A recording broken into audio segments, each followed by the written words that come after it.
Hey family, oh my God. This is a shout out to Kwame Brown. So Kwame's been holding Charlamagne Tha God to the fire for making that reference about what about Kwame's dad, something that his dad did that had nothing to do with him, when they were talking about him being a bust and stuff, which I don't even like saying it.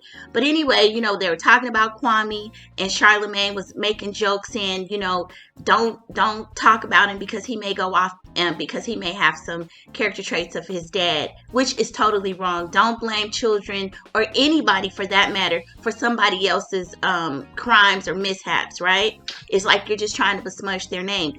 So this morning, Angela Yee is on The Breakfast Club talking about Travis Scott and AstroWorld. She talks about this one guy saying, well, this is typically what happens. So we can already tell Charlamagne jumps in and says, oh, this Kent somebody, that's my guy. I wasn't paying that close of attention to who he was talking about because it's kind of irrelevant. But early on, you can tell just from that comment, you guys go back and listen to it, he is already giving his nod of approval to Travis Scott. It's like, I don't want to say anything bad about him. So then Angela Yee goes on to say, well, he was arrested before on charges of inciting a riot. This mother ducker, Charlamagne Tha God, shut your up, okay? This has the nerves to say, well, I don't think, he didn't do it this time. First of all, Charlamagne, we don't know what the hell. All we know is we got 8 bodies, at least 8 bodies. So what are you talking about? We don't know that he incited a riot this time. It is only 2 or 3 days after the incident. That's why they have investigators, you dumb uck. Don't try to sway the narrative. We are not stupid. Oh, well, I don't think they should be bringing this up because, that's like accusing somebody of something that they did in the past, but we don't know that it happened this time. That's why they are investigating. That's why I'm just flabbergasted. The get along, go along gang, that's exactly what this is. You are trying to defend him because what is he, one of your industry friends? They say history is the best predictor of future behavior. So who do you think you're talking to? What do you mean? Oh, well, did he do it this time? Whatever he did this time is worse than what he did last time because 8 people died, you idiot. I cannot believe this man sat up there and said that.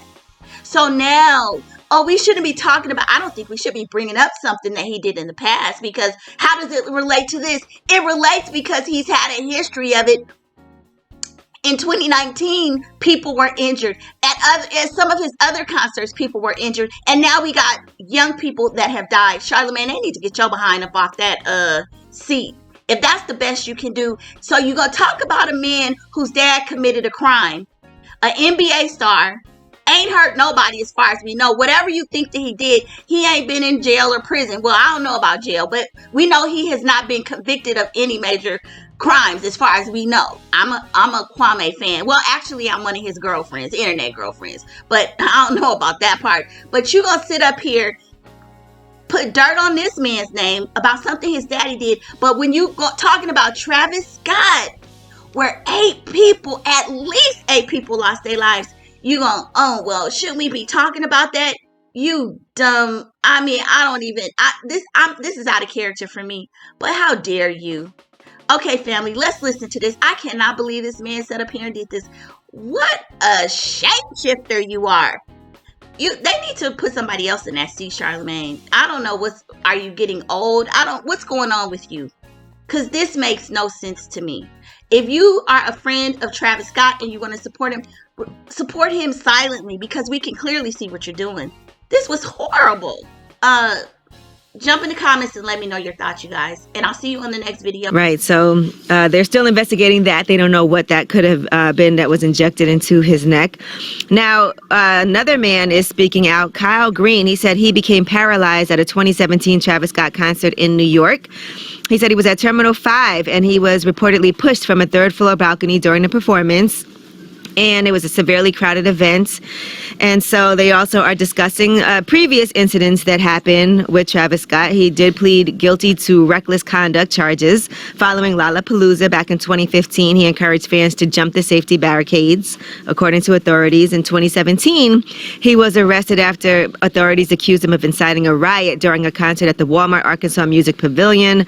A security guard, police, and others reportedly suffered injuries, and as a result, he did plead guilty to disorderly conduct in a plea deal. He didn't do none of that in this situation, though, right? Do what? Any of that stuff that he was previously accused of doing. Oh, inciting a riot? No. As a matter of fact, he did stop the crowd several times, and he did stop his show to try to get help for people at different times. So I would have to ask, what's the point of reporting on that? Because it kind of feels like when, somebody gets in trouble with the police and then they start bringing up their past record, like, what's the point of that? No. Well, they're still investigating, so they're trying to see if there was something more that could have been done. If there's a history of things, maybe security should have been up. Maybe they need to have more provisions. There's lawsuits right now, which we'll get into. But Travis Scott did say this.